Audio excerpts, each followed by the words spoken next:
अंगणवाडी सेविकेला जातीवाचक शिवीगाळ करून वाईट उद्देशाने हात धरून मनास लज्जा उत्पन्न होईल असे वर्तन करून विनयभंग केल्याप्रकरणी बार्शी तालुका पोलीस ठाण्यात आरोपी विरुद्ध भारतीय न्याय संहिता 74-75-79-351-2 अनुसूचित जाती जमाती अत्याचार प्रतिबंधक कायदा 31R 31S 31W 31W 232 VA या कलमान्वये गुन्हा दाखल असून आरोपीस पोलिसांनी अटक केली आहे। सचिन मनोहर थोरात असे त्या आरोपीचे नाव आहे। याबाबत अंगणवाडी सेविका मुलांना शिकवत असताना आरोपी हा त्याच्या मुलास घेऊन अंगणवाडीत आला। खुर्चीवर येऊन बसून मुलांना तुम्ही या बाईचे काही ऐकू नका, मी तुम्हाला मोबाईलमध्ये लहान मुलांची गाणी लावून देतो असे म्हणून सेविकेकडे वाईट नजरेने बघत होता। तसेच इशारे करत हात धरून मनास लज्जा उत्पन्न होईल असे वर्तन करून विनयभंग केला। तुझी लायकी नाही, तू कामावरून स्वतःहून राजीनामा दे, नाहीतर मी तुला असाच त्रास देणार अशी धमकी त्याने फिर्यादी दिल्याचे म्हटले आहे। आरोपी सचिन थोरात याने विधिज्ञांमार्फत बार्शी येथील मेहरबान सत्र न्यायालयात जामीन अर्ज दाखल केला होता। सदरील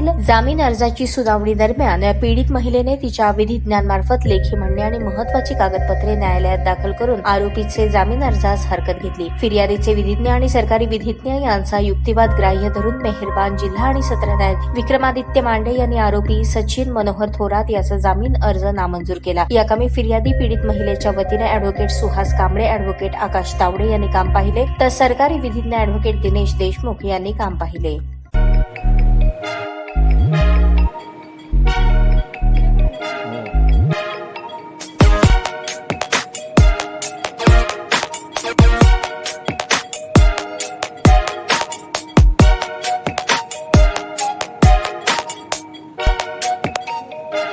सोलापूर शहरातील सुप्रसिद्ध हॉस्पिटल म्हणजे सेंट्रल मल्टी स्पेशालिटी हॉस्पिटल मागील अनेक वर्षापासून सेवा बजावत आहे। 24 तास इमर्जन्सी सर्व्हिस, मॉडर्न टेक्नॉलॉजी, अनुभवी डॉक्टर्स तसेच अत्याधुनिक तंत्रज्ञान सुविधांनी सुसज्ज स्त्रीरोग प्रसूती विभाग, ऑर्थोपेडिक विभाग, मेडिकल विभाग आणि इतर एकमेव नाव म्हणजे सेंट्रल मल्टी स्पेशालिटी हॉस्पिटल।